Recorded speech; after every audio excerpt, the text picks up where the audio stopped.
Alright, welcome to SouFLoTV again, everybody. It's your host with the most. So this story right here is heartbreaking, but at the same time, good can come from it, right? So we're going to talk about this young man in Jamaica, what happened to him, his parents are grieving, especially his mother, and what good can come out of it. Alright, so just to put a picture to our face to the story, here is Sharif and his mom, right? It's a very sad story, but listen carefully, and there are things we can do to make things better for the future. So, first of all, drag your memory. You remember when the election, the United States of America election was on, and Donald Trump was running for president, and Etana, reggae singer Etana, was asked who does she support, and she said she support Donald Trump, and we beat her bad, right? To this day, she still feels the backlash from that, saying that, even though she came back later and said, after knowing what she knows, she took back her support for him. But certain things she said still stands. One of the things that she said that stood out to me was the need for a first world healthcare system in Jamaica. Because Etana basically said, I don't want to age in Jamaica. If I'm an elderly person, I'm a drop down on my veranda. My family can't call 911 and expect ambulance to come pick me up, and it's probably something small and you're dead before any help reach you, right? Enough people call our foreign-minded for that and all these other things. People need to understand that it's not that people hate Jamaica or foreign-minded. Jamaica is a very young country, and we're comparing ourselves to a country that's almost 300 years strong, right? So they have had many years of developing and putting all these systems in place. Whereas we're just starting. Eventually we will get there too. Might not be in my lifetime or yours, but I'm sure we'll get there. Anyway, this story is straight from the loop. And the story goes like this. The two-letter word. It says if. A two-letter word for futility. Just as devastated mother Dahlia Scarlett, whose every waking moment since last Monday has been shadowed by perfidious what-ifs since her 9-year-old son, Sharif Grant, a student of Angels Primary in St. Catherine, suddenly died. Here are her what-if questions. What if she had brought her son to the doctor when he fainted at school over 2 weeks ago? So that means him faint at school first, and they brushed it off as nothing. Right? Over 2 weeks ago. What if he had not been playing non-stop that day for 2 hours, the day he passed away? What if she had lived overseas in a country with access to better health care? What if, what if, what if? She goes on to say he wanted to be a neurosurgeon. She told Loop, Jamaica reporter Claude Mills this week, big up to the Loop, I'm sourcing this story right from your thing. He used to say that Uncle Aston, who is now at Kingston Public Hospital, has a shunt in his head and a brain problem. Grandma had Alzheimer's before she died. Auntie has Alzheimer's, and he joked that Mommy also has Alzheimer's, and we laughed, and that's why he wanted to be a neurosurgeon. That fateful day, Miss Scarlett and her son had gone to her aunt's home in Fairview to borrow a pair of gloves for career day at school on February 20th. I was talking to my aunt, and she was playing with my young cousin. He was playing with my young cousin and a puppy for almost 2 hours. I was at the gate when the 5-year-old ran over and said, Sharif dropped down and him not getting up. I thought he was just playing. But when the next older child came over and said the same thing, I ran around to the back of the house, and his 2 feet were bent up like he had epilepsy. He had fallen on his face. So I turned him around, and he was grabbing his stomach in pain. He said, Mommy, me I got dead. It was so profound. Same time a neighbor came to my assistance. I drove my car while the neighbor sat in the back with him. I drove and overtake everything. I just kept on screaming in the car. He looked like he was still having a seizure. The jugular veins in his neck were bulging, and then he said, "Stop, stop," and took a deep breath. That may have been his last breath, but this was when I was now on Burke Road. A minute or so later, I was at the hospital. The porters came out quickly and put him in a wheelchair. I drove to the parking lot, and less than 2 minutes later, I was inside the emergency room, she said. Now, we can talk about how the porters came out and put him in a wheelchair versus a stretcher. We can talk about how the need for, we can't say the need for, that wouldn't be an issue here, the need for CPR, because he was still breathing, right? And you can't give CPR to a breathing person. But we can talk about, see, Sharif, although he passed away, he was lucky that his mom owned a car and could fling him in a car and drive and overtake everything and go hospital. But think about the many others in Jamaica that don't have a car, especially those that live distance away from any kind of medical facility, and this happened to them. We just did a story recently where a picnic dropped down and dead, and they're saying that it was Obia. It wasn't a picnic, I think it was two of them in the yard. And they were saying that it's Obia them, the picnic them. The picnic them probably had heart conditions, congenital heart conditions and whatnot. And it lived in an area, it was in remote rural Jamaica where you can't call 911 and expect ambulance to be there. I'm not bragging on USA like I said earlier before. These are things that we want to see implemented in our homeland, right? Because, check it, in the United States of America, and I know people from England and Canada are going to get on here and say the same thing and attest to what I'm telling to be true. If I call 911 right now and I said my 9-year-old just went unconscious or is on the ground not breathing or whatever, I can guarantee you that there will be EMS, emergency medical services, here with an ambulance in probably about 15-20 minutes at the most. And along with that comes a police officer, because it's a minor. And not only are they coming to pick up that child, they're coming to look to see if there's anything in this house that might have contributed negligence on the part of the adult that's responsible for the well-being of that child.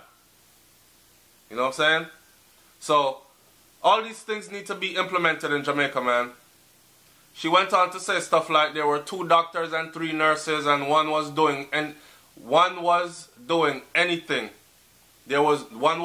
anything. There was no oxygen, no paddles offered, no defibrillators. The defibrillators are what you use to shock the heart back, so you don't have to really do mouth-to-mouth resuscitation, CPR. There was nothing, she said. A doctor had put something on one of his fingers and another put a hand behind his ear to feel for a pulse, but my son was still in a bent up position in a wheelchair. The doctors did not try to resuscitate my son. So after he stopped breathing, nobody did CPR or anything. She's standing right there telling her own story. It was better they had tried and he died than this. I screamed, "Doctor, Uno tried," but they did nothing, she said, with her voice cracking up. God, man. Now you want to tell me? Wow. That's crazy. So he loses consciousness at the hospital. She brought him in there breathing. He loses consciousness at the hospital in the presence of doctors. There were 2 doctors and 3 nurses here, and not one of them attempted CPR. Not one of them attempted to resuscitate him. My question is this: did they know how to do friggin' CPR? A next question like this: Shaggy just got robbed $50 million by Jamaica government officials and still donated $100 million, right, to this one Jamaican government facility for children, the Bustamante Children's Hospital, right? Now, we still in Jamaica where we have hospitals that have no oxygen tank, no defibrillators, we're way behind. We're like in cave people days. So it's that bad. Our health system in Jamaica is that bad. I remember when I got shot in the foot, right, and I was about to take the airplane to Jamaica. I don't know, it must have been God's sign, because my foot started bleeding so bad. In the airport, I had to be put on a wheelchair and brought back out. Went to a cab and went back to the hospital, got my foot looked at, and stayed in the U.S. And that's how my last Jamaican trip got cancelled. I was so determined to go to Jamaica, I wrap up the foot 24 hours after a gunshot got through it, and decided to me I go anywhere. Even at the airport, I was being advised that at that altitude in the air, you might have put yourself in danger by a blood clot forming and traveling deep thrombosis and traveling up to your heart and actually killing you, right? The one thing we remember the doctor saying to me though, the doctor said, Jamaica? You sure you want to go to Jamaica with this? Their healthcare system is not that good. And if you run into any kind of issues down there, you might end up losing the foot.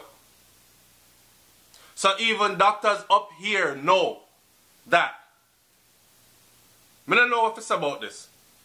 The youth lose consciousness in front of 2 doctors and 3 nurses, and nobody attempted CPR. And this is according to his mom, who was there and saw it. She was screaming for them to at least try CPR, and they didn't. I know people are going to say, why she never pushed them out the highway, jump on the picnic and try CPR. I don't know. Maybe she herself don't know how to do CPR either. Don't you think that they need to be starting holding accountable? Yes. The doctors. They do. They do. That's one of the things that they get away with. And that's what Brains they all said. Brains over there so naked again. She always naked. She over here saying they need to be held accountable. And that's one of the things that they get away with a lot in Jamaica is lack of professionalism, lack of knowing what the frig you're supposed to do and doing it when you're supposed to do it. And people's lives are being lost, right? You took up this profession. You're supposed to know to do certain things. I guarantee you if this little boy had lost consciousness, I hate to keep saying in the US or in Canada or in the UK in front of medical personnel, 2 doctors and 3 nurses. Even if he lost consciousness on the side of the road in the United States of America, somebody are going to pull over, know how to do CPR, because we've seen it happen here many times, right? And give this little youth CPR until medical personnel arrive. But the fact that this was in the hospital is sad as hell. Leave your comment in the comment section below. Hopefully this little boy's life is not in vain. Hopefully because of him, that at least this facility gets a defibrillator and some oxygen tank and better beds and some stretchers, because apparently they're in dire need. It's funny how in Jamaica we keep fixing up all the nice roads in the tourist areas to make them more beautiful, and when the road fixed to perfection, we start beautify the side of the road.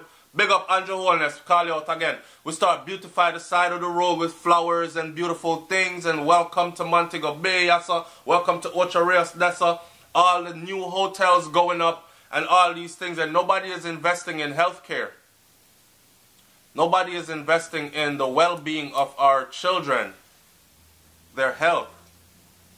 So the Sharif Grant story ends with the mother saying all she can remember is the doctor's words. She's there screaming, doctor, I want to do something. He had just lost consciousness, right? What is CPR for? CPR is for someone that has lost consciousness or just lost consciousness, right? You immediately start CPR. She standing there telling them, just do something, do something. She would rather them have done something than to stand there and try nothing. All she can remember is the doctor's words saying, Mom, your son has passed. I recognized a nurse who had been here on the maternity ward when my son was born. I know she was there when my son died. And she said, Mommy, they tried, but I know they didn't try. People always say, if you go Spanish Town, you're dead. But if I didn't believe it, I believe it now. My son was still breathing when we were on Burke Road. Why didn't they resuscitate him? Or at least try? Why didn't they at least try? She asked. She said that her son was a special soul, of course. Every mother says that, and it's true. She talked about how he was active and would have been his 10th birthday. And he was brilliant and caring, and he reasoned beyond his years and all these things, and his love for football, and he was in the Scouts. It's just sad. One of our biggest regrets is that she had not taken him to a specialist 2 weeks ago when he suddenly fainted at school while training to run on sports day. 2 weeks ago he fainted. He got up one day and decided he wanted to run on sports day. I told him, it's not everything you're going to be a part of. Running is not your thing. But he insisted that he wanted to do it, so he started training to do it. We had just moved into a new house and had more space, so he had been doing more running. Boys will be boys. I dropped him off at school at 7:30 a.m. and he had a good breakfast, porridge and fruits. When I got the call that he fainted and the guidance counselor had to revive him, he had never fainted before, Miss Scarlett said. The mother said that she finally saw her son later that day, and he admitted that he had been dehydrated, wasn't drinking enough fluids, and insisted that he was doing fine. Now I have regrets, she said. I actually listened to him that he was fine. I left work that day with the intention to take him to the doctor, but the devil is strong, and I didn't. A doctor told me afterwards that once you do physical activities the heart cannot manage, a person will faint. That is your body telling you this shit is not for you. Pardon my language, this is not for you. We're going to leave it there, sir. Listen, the story goes longer and longer, and you can catch the rest of the story in the loop. It's extremely long and extensive.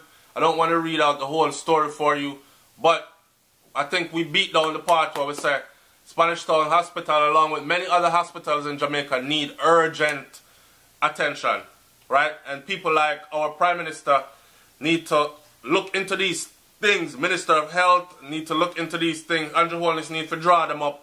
They need to look into these things and make sure that these things are provided. If Shaggy can do one event in one day that garners $150 million, then surely there's something that our people who are in charge can do to make sure stuff like this never happen again. Parents, pay attention to your children and don't force them to do stuff that they're probably not cut out to do either.